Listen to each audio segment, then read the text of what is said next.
நீதிமொழிகள் 28:20.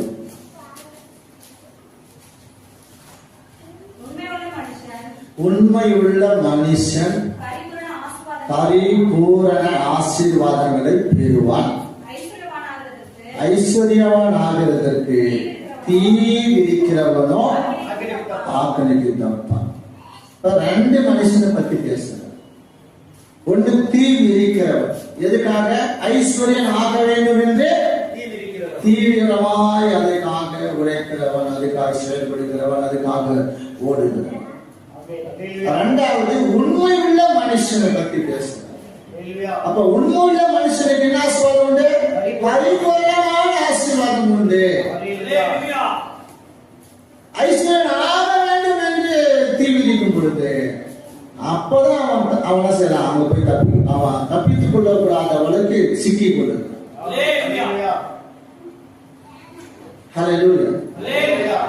ஐஸ்வர்யன் ஆக வேண்டும் என்று தீ விதிக்கிறது என்ன? ஆனா நீங்க பிலிப்பியர் எழுதின நிருபத்துல நீங்க 4வது பிரியமானவர்களே அதிகாரத்துல நீங்க 19வது வசனத்தை வாசிக்கும் பொழுது, என் தேவன் தம்முடைய ஐஸ்வர்யத்தின்படி உங்கள் குறைகள் எல்லாம் கிறிஸ்து இயேசுவுக்குள் மகிமையில. அப்போ இங்க எவ்வளவு குறைகள் இருக்கிறதோ அவைகள் எல்லாம் எங்க நிறைவேற்றுறாரு? உன்னதத்துல, மகிமையில, அவருடைய ராஜ்யத்தில, அவருடைய சிங்காசனத்தில் அமர்ந்து கொண்டிருக்கிற தேவன் உனக்காக அவருடைய ஐஸ்வர்யத்தை தருகிறார். அப்போ அவர் யாருன்னா உங்க தரித்திரத்தெல்லாம் அவர் என்ன செய்யறாரு? உங்க தரித்திரத்தெல்லாம் அவர் எடுத்துக்கொண்டு அவருடைய ஐஸ்வர்யத்தை உங்களுக்கு தந்தார். யாருடைய ஐஸ்வர்யத்தை? அவருடைய ஐஸ்வர்யம், கர்த்தருடைய ஐஸ்வர்யத்தை என்ன செய்யறாரு? நீங்க 2 கொரிந்தியர் 8வது அதிகாரத்துல 9வது வசனத்தை வாசிங்கன்னா, நம்முடைய கர்த்தராகிய இயேசு கிறிஸ்துவின் கிருபையை அறிந்திருக்கிறீர்களே, அவர் ஐஸ்வர்யம் உள்ளவராய் இருந்தும் நீங்கள் அவருடைய தரித்திரத்தினாலே ஐஸ்வர்யமாகும்படிக்கு உங்க நிமித்தம் அவர் தரித்திரனானாராம். யாருடைய நிமித்தம்? யாருடைய நிமித்தம்? ஹலோ, யாருடைய நிமித்தம்? உங்க தரித்திரம், உங்களுடைய தரித்திரத்தின் நிமித்தம் தான் அவர் தரித்திரனானார். அவர் யாரா இருந்தாரோ அவர் மிகுதியான ஐஸ்வர்யம் உள்ளவராக இருக்கிறார்.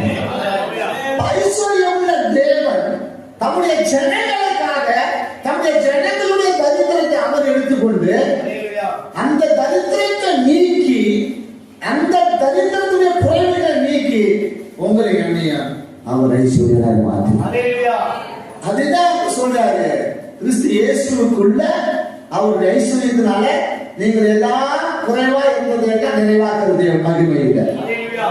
ஏன்னா நீங்க கொரிந்தியர் 13வது அதிகாரத்துல நீங்க 10வது வசனத்தை வாசித்து பார்த்தீங்கன்னு வச்சுக்கீங்களா, அங்க என்ன சொல்றாருன்னா, நிறைவானது வருகின்ற பொழுது குறைவுகள் எல்லாம் என்ன செய்யும்? 13:10 1 கொரிந்தியர் 13:10ல நிறைவானது வருகின்ற பொழுது குறைவானது ஒளிந்து போகும். அதே நீங்க யோவான் 14வது அதிகாரத்துல நீங்க 24வது வசனத்தை வாசிக்கின்ற பொழுது, இதுவரையிலும் நீங்கள் நாமத்தினாலே ஒன்றும் கேட்கவில்லை, கேளுங்கள் அப்பொழுது உங்கள் என்ன சொல்றாரு?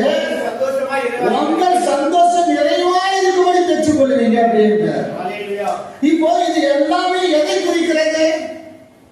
கர்த்தர் தம்முடைய தரித்திரத்தில் இருக்கிற மக்களை அவங்க சொல்றாங்க ஐஸ்வர்யனா மாத்துறேன், ஐஸ்வர்யத்தை வழங்குறேன், ஐஸ்வர்யத்தை கொடுக்கிறேன். அப்போ கிறிஸ்து இயேசுக்குள்ள தேவன் தம்முடைய ஐஸ்வர்யத்தின்படியே உங்கள் குறைவுகள் எல்லாம் நிறைவாக, அவர் மகிமையை நிறைவாக இந்த உலகத்துக்கு வந்தார். எதுக்கு வந்தாரு? உங்க தரித்திரத்தை மாற்றி உங்க தரித்திரத்தை நீக்கி. ஆனா இப்படிப்பட்ட வாக்கு தத்தங்களும் இப்படிப்பட்ட அதிகாரம் இருக்கும் பொழுது நாம் ஐஸ்வர்யன் ஆக வேண்டும் என்று தீவிரிக்கிறோம். தீவிரித்து அதில் என்ன செய்கிறோம்? புத்தி இல்லாத சிலத்துல போய் என்ன செஞ்சோம்? நாம சீக்கிரம் தரும்.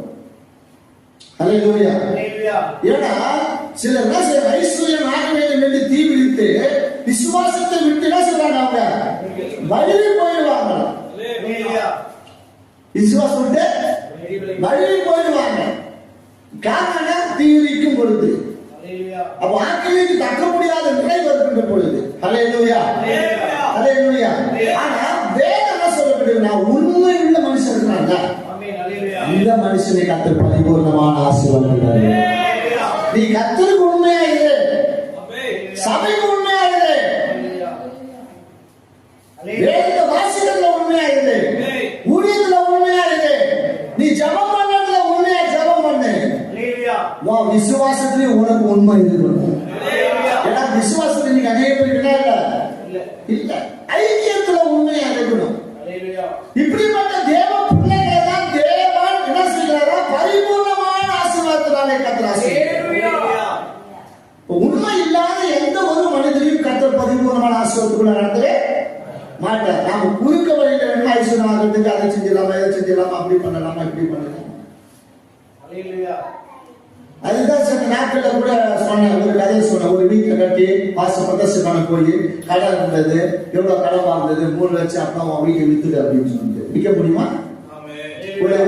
சொல்லு, செய்யுமா? ஆனா அன்னைக்கு அந்த விசுவாசி செய்தது.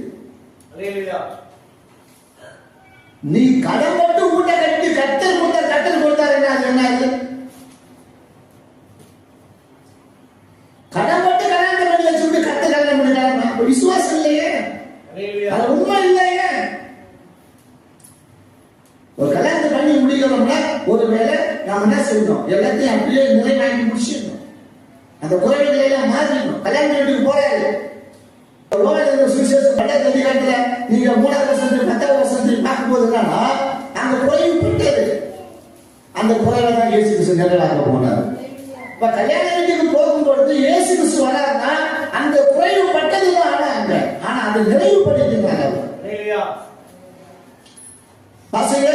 திராட்சரசம் குறைவுபட்ட போது இயேசுவின் தாய் அவரை நோக்கி அவர்களுக்கு திராட்சரசம் இல்லை என்றார். 10வது வசனம். எந்த மனுஷன் நல்ல திராட்சரசத்தை கொடுத்து ஜனங்கள் திருப்தி அடைந்த பின்பு ருசி குறைந்த இருந்ததை கொடுப்பார். நீரோ நல்ல ரசத்தை இதுவரைக்கும் வைத்ததே. எப்படி பண்ணுறது? நல்ல ரசத்தை வைக்கிறது பின்னாடி கொடுத்தது நல்லதா இருந்தது. அப்ப இவர் அங்க போயிட்டான். ஒரு கல்யாணத்துக்கு அவர் வந்துட்டாருன்னா, ஒரு வீட்டை கட்ட வந்துட்டாருன்னா அவருக்கு அந்த குறைவு எல்லாம் நிறைவாக்கிடுவார். அப்போ எப்போ நிறைவு வர கர்த்தர் குறைவுகள் என்ன செய்வாரு? தீர்மானம் எடுங்க. ஹல்லேலூயா, ஹல்லேலூயா. நான் பல லட்சம் வச்சுட்டு போறேன்னு வச்சுங்களா, ஒரு தீர்க்கதரிசி ஒருத்தன் வந்தான். நீங்க பிரியமானவர்களே, 2 ராஜாக்கள் 4வது அதிகாரம். அவன் என்ன செஞ்சான், கடன் வாங்கி வச்சுட்டு செத்து போட்டான். கடன் வாங்கி வச்சுட்டு செத்து போயிட்டான். செத்துட்ட போது என்ன செய்யறான், அவன் என்ன செய்யறாங்கன்னா, அவங்க பிள்ளைங்களையும் மனையும் வந்து பிடிக்கிறான். யாரு? கடன் கட்டான். வாசிங்க. தீர்க்கதரிசிகளுடைய மனைவியா இருந்த ஒரு ஸ்திரீ எலிசாவை பார்த்து உம்முடைய அடியானாகிய புருஷன் இறந்து போனான், உம்முடைய அடியான் கர்த்தருக்கு பயந்து நடந்தான் என்பதை அறிவி கடன் கொடுத்தவன் இப்போது என் 2 குமாரரையும் தனக்கு அடிமையாக்கி கொள்ள வந்தான் என்றார். ஆமென், ஹல்லேலூயா. அவர் எப்படி வந்தாரா? தன் மனைவி தன் கணவனை பத்தி என்ன சொல்றாங்க? சாட்சி கொடுக்கும்போது நல்ல சாட்சி கொடுக்குறாங்க. என்ன சாட்சி? 2வது தான் கடன். ஆனா அவங்க எப்படி பயம்? வாசிங்க, எப்படி வந்தாங்க அவங்க? ஐயா பயந்து கர்த்தரை மூது அடியான் கர்த்தருக்கு பயந்து நடந்தவன் என்பது அறிவி. தீர்க்கதரிசியாக யாருக்கு தெரியும்? அவரு யாருக்கு தெரியும்? எலிசாவுக்கு சொல்ற. அப்பா உனக்கு கூட தெரியும் அவர் பயந்து நடந்தவர் அப்படின்ட்டு. ஆனா அவன் சாப்பிடும்போது கொஞ்சம் கடன் வந்து போச்சு. கடன் பட்டதுனால என் பிள்ளைகளை கடன் கொடுத்தவன் யாரு? ஹalleluya. என்ன காரணம்? என்ன காரணம்? கடன். அதனால என்ன செய்றாங்க? அடிமைப்படுத்துறாங்க. ஹalleluya. அப்போ நம்ம கடன் வாங்கிட்டோம்னா சப்போஸ் நமக்கு ஏதாவது ஒண்ணு ஆகும்போது யாரை பிடிப்பாங்க? பிள்ளைகளை, மனைவி பிள்ளைகளை தான் பிடிப்பாங்க. அம்பாடலாமா? ஹalleluya. இல்ல கர்த்தருடைய பிள்ளைங்க, கர்த்தருடைய பரிசுத்தவான்கள் நாம. ஹalleluya. நம்மள ஒண்ணு ஆயிடுச்சுன்னு சொன்னா நம்ம மனைவி பிள்ளைகளை தான் பிடிப்பாங்க. ஹalleluya. அவங்கள்ட்ட என்ன சோர்ஸ் இருக்கு, அவங்கள்ட்ட என்ன வருமானம் இருக்கு, அவங்கள்ட்ட என்ன பொருளாதாரம் இருக்கு, ஒண்ணுமே இல்லையே. அதான் கடன் தானே. கடன் தான் உங்களுக்கு சொத்து. இன்னைக்கு தேவ பிள்ளைங்க எல்லாருக்குமே, உலகத்தை விடுங்க, தேவ பிள்ளைங்க எல்லாருக்குமே இதுதான் சொத்து, கடன் தான் சொத்து. ஹalleluya. அப்படியே நாம பிரியமானவர்களே ஐஸ்வர்யம் ஆவறதுக்காக நாம என்ன செய்வோம்? தீவிக்க கூடாது. உண்மையா இது கர்த்தருக்கு அப்படிப்பட்ட பிள்ளைகளை கர்த்தர் செய்றாரா? ஆசீர்வாதம் கொடுப்பா. அதுக்கு என்ன செய்யணும்? நாம விண்ணப்பம் பண்ணணும். ஆபிரகாம் இஸ்மாவேலுக்காக விண்ணப்பம் பண்ணுகிறார். இவன் சங்கதி என்னப்பா, இவன் நிலவரம் என்னப்பா? ஹalleluya. நீங்கள் ஆதியாகமம் 17வது அதிகாரம் 20வது வசனத்தை வாசிக்கின்ற பொழுது இஸ்மாவேலுக்காகவும் நீ செய்த விண்ணப்பத்தை கேட்டேன். இஸ்மாவேலுக்காகவும் நீ செய்த விண்ணப்பத்தை கேட்டேன். நான் அவனை ஆசீர்வதித்து அவனை மிகவும் அதிகமாய் பழுகவும் பெருக பண்ணினேன். அவன் 12 பிரபுகளை பெறுவான். அவனை பெரிய ஜாதியாக்குவேன். இஸ்மாவேலை குறித்து ஆபிரகாமிட்ட கர்த்தர் சொன்னார், நான் ஆசீர்வதிப்பேன்பா. அப்போ நாம என்ன செய்யணும்? விண்ணப்பம் பண்ணணும். யாருக்காக? பிள்ளைகளுக்காக விண்ணப்பம் பண்ணணும். பிள்ளைகளோட இல்லை என்ன, என் பிள்ளைகளை குறித்து என்ன சித்தம், என் பிள்ளைகளை குறித்து என்ன அதை செய்ய நீங்க என்ன செய்யுங்க? நினைவா இருக்கிறீங்க, சித்தமா இருக்கிறீங்க. என் பிள்ளைகளுடைய சங்கதி என்ன, என் பிள்ளைகள் அவருடைய காரியம் என்ன, பிள்ளைகளுடைய காரியத்தை பெற்றோர்கள் கேட்கணும். பிள்ளைங்க காரியத்தை குறித்து என்ன செய்யணும்? அப்பா என் பிள்ளை கூட என்னப்பா செய்யணும், என் பிள்ளைக்கு என்னப்பா வச்சுக்கிறீங்க? ஹalleluya. என் பிள்ளை எதிர்காலம் என்ன, என் பிள்ளை எதுக்காக தெரிஞ்சு கொள்ள போறீங்க, எப்படிப்பட்ட நிலையில வைக்க போறீங்க, எப்படிப்பட்ட ஆசீர்வாதம் வைக்க போறீங்க? ஹalleluya சொல்லுவாமா? ஹalleluya. ஒரு அம்மா சொல்லி கேட்டுச்சா போயிட்டு, ஆண்டவரே என் பிள்ளைய ஊழியத்துக்கு கொடுக்குறேன் அப்படின்னு. ஆண்டவர் சொல்றாரு, அவனை போய் படிக்க வச்சு இன்ஜினியர் ஆக அப்படின்ட்டார். அவன் ஊழியம் செய்யறதுக்கு என்ன இல்லை அவனுக்கு, அவனுக்கு அதுக்கு வேண்டிய என்ன இல்லை அவனுக்கு. நீ ஏன் உன் பிள்ளை ஊழியத்துக்கு செஞ்சுட்டு அவனை படிக்க வச்சு இன்ஜினியர் ஆக, அவன் பெரிய அளவுக்கு வருவான். அவன் அதன் பிறகு என்ன செய்வான்? அவன் சபைக்கு முக்கியமான இடத்துல வந்து அவன் ஒரு என்ஜினியர் அனுப்பான், போய் அவனை சவுண்ட் இன்ஜினியர் படிக்க அப்படிங்கிறான். தேவன் பிள்ளைகளை குறித்து திட்டமா நம்மோட பேசணும், சொல்லணும். ஹalleluya. அதுக்கு நம்ம யாராவது பிள்ளைங்களுடைய ஆசீர்வாதம் என்ன, பிள்ளைங்க காரியம் என்ன, பிள்ளைங்களை கொண்டு என்ன செய்ய போறீங்க, என் பிள்ளை எதற்காக நீங்க தெரிஞ்சுக்கிட்டீங்க, இந்த பிள்ளை ஏன் கொடுத்தீங்க? நம்ம தேவ சமூகத்துல போய் நிக்கணும், போய் ஆண்டவர்கிட்ட போய் என்ன செய்யணும்? சொன்ன கர்த்தர் அந்த பிள்ளையை நான் ஆசீர்வதிப்பேன், அவனை பிள்ளைகளை பெருக பண்ணுவேன், அவனை 12 பிரபுகளை பெறுவான். இதுதான் தேவன் நமக்கு கொடுக்கிற ஆசீர்வாதம். இதுதான் தேவனே செய்யற காரியம். அதை விட்டுட்டு நம்ம போய் ஆண்டவரே இந்த பேங்க்ல லோன் கேட்டுக்கிறேன் சாமி, ஆசீர்வதியும் சாமி, ஸ்தோத்திரம் சாமி, ஸ்தோத்திரம் ஸ்தோத்திரம். அந்த பேங்க் அந்த மேனேஜரோட பேசும் சாமி, அந்த பேங்க் அதிகாரியோட பேசும் சாமி, நான் நாளைக்கு போய் கற்களை தயவு கிடைக்கணும் சாமி சாமி.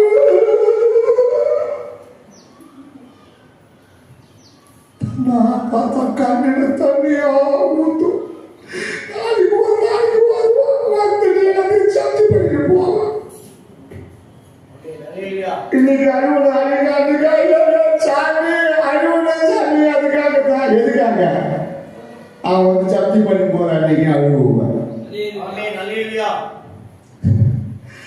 தேவன் ஆபிரகாமிடம் மிக அழகாய் சொன்னார், திட்டமாய் சொன்னார். ஹalleluya. நம்ம ஜெபம் நம்ம பிள்ளைகளை குறித்து அப்படி இருக்க வேண்டும். அதுதான் தேவன் நமக்கு கொடுக்கிற ஐஸ்வர்யம், ஆசீர்வாதம். ஏன்னா நீங்க சங்கீதம் 31ல நீங்கள் 23வது வசனத்தை வாசித்தீங்கன்னா,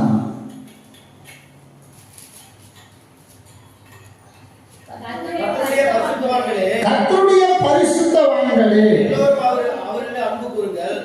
நீங்கள் எல்லோரும் அவரில் அன்பு கூறுங்கள். உண்மையானவனை கர்த்தர் தற்காத்து இடும்பு செய்கிறவனுக்கு பூரணமாய் பதிலளிப்பார். நீ இடும்பு செஞ்சேன்னு வச்சுக்க, சபைக்கு விரோதமா எழுப்பி, ஊழியத்துக்கு விரோதமா எழுப்பி, ஊழியத்துக்கு விரோதமா எழுப்பி, கர்த்தருடைய பிள்ளைகளுக்கு பயபக்திய வாழ்கிற பிள்ளைகளுக்கு இடும்பு செஞ்சனா கர்த்தர் பதிலளிப்பார். இன்னைக்கு அது நமக்கு மகிழ்ச்சி உண்டாக்கலாம், சந்தோஷத்தை உண்டாக்கலாம், அது பார்க்கறதுக்கு நமக்கு பூரிப்பா கூட இருக்கலாம். ஆனா வேதனை சொல்லப்பட்டிருக்கிறேன்னா, கர்த்தர் தற்காத்து இடும்பு செய்கிறதுக்கு பூரணமாய் பதிலளிப்பார்.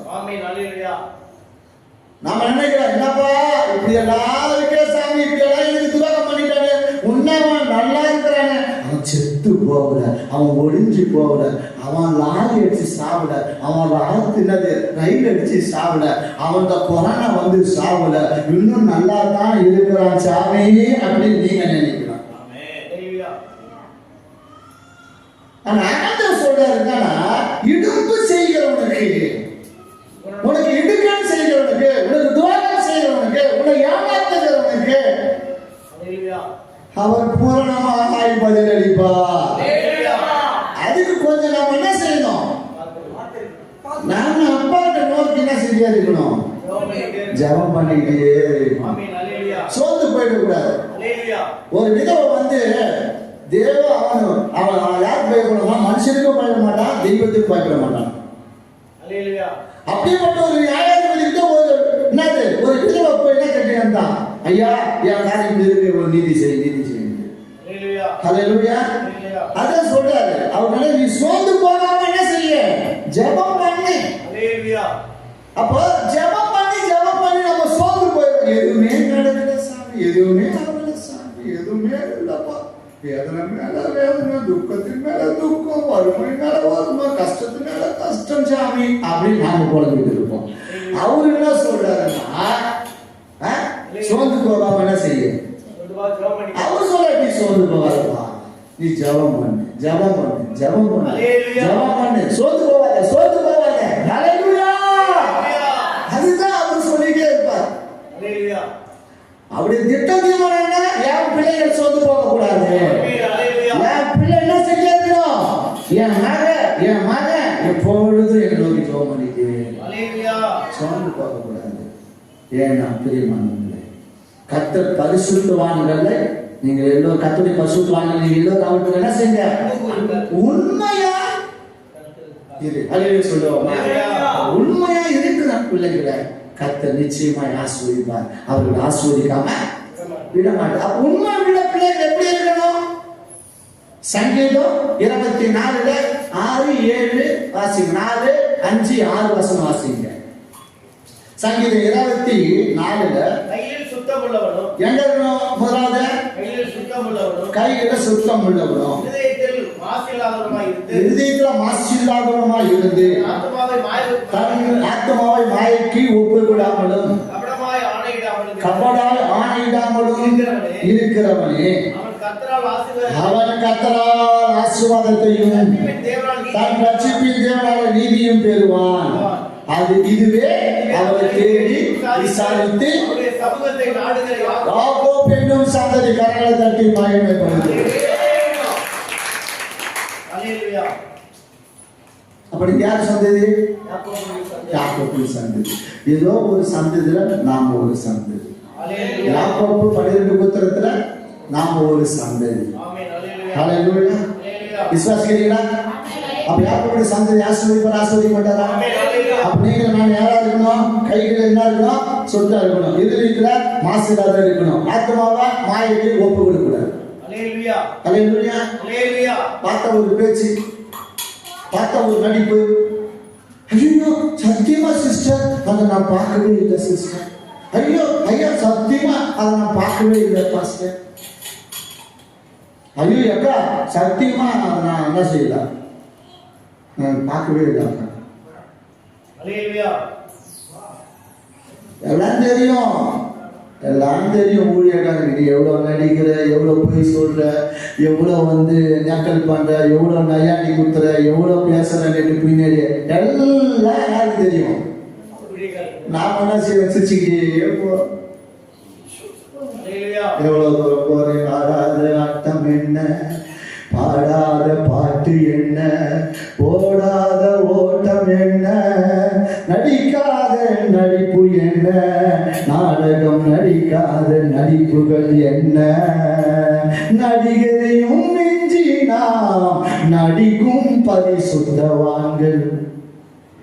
பேருக்கு மட்டும் பரிசுத்தவான்கள், பேருக்கு மட்டும் உண்மைவாதிகள், உள்ளத்துல மாத்திரமே உதட்டளவு தான் உண்மைவாதிகள். நான் ஜெபிக்கிறேன், நான் வேதத்தை வாசிக்கிறேன், நான் ஊழியம் செய்கிறேன், இதெல்லாம் நாம சொல்லிட்டே போகலாம். இன்னும் நிறைய சொல்லலாம். அல்லேலூயா. எல்லாம் தெரியும் பிரதர், எல்லாம் சிஸ்டர். நீ பாதாளத்துல படுகை போட்டவங்க ஊழியக்காரனுக்கு தெரியும். நீ கடை சமுத்திரத்தை ஆழத்துல போனா கூட அதுவும் ஊழியக்காரனுக்கு தெரியும். நீ ஆகாயத்துக்கு ஏறி போனா கூட அங்க கூட ஊழியக்காரனுக்கு தெரியும். ஏன்னா ஊழியக்காரனுக்கு ஒரு ரகசியத்தை வெளிப்படுத்தாம அவர் என்ன செய்ய மாட்டாரா? வேதம் சொல்றது. ஆபிரகாமுக்கு நான் செய்வதை மறைப்பேனோ, என்ன சொன்னது? ஆபிரகாமுக்கு நான் செய்ய போறது மறைப்பேனோ.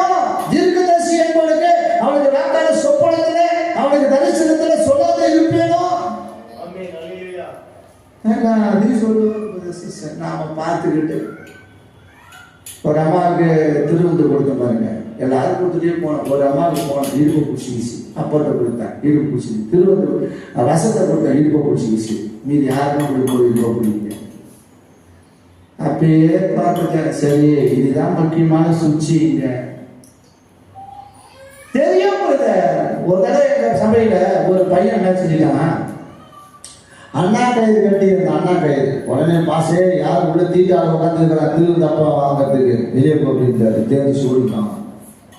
அண்ணா கயிறு கட்டி இருந்தது, அவர் திருவந்து கொடுக்குது. அண்ணா கயிறு கட்டி இருந்தது. தெரியுமா? அது உனக்கு தெரியுமா? சரி இல்ல அப்ப கல்யாணம். அண்ணா கயிறு கட்டி இருந்ததுக்காகவே பாசனா செய்யல, ஓடு அடுத்த மாசம் சுத்திகரிச்சு எடுத்துட்டு போ அப்படின்ட்டு. அவன் என்ன செய்ய, அண்ணா கயிறு வெள்ளி அண்ணா கயிறு கட்டிக்கிறான் அப்படின்னா. வெள்ளி அண்ணா கயிறு.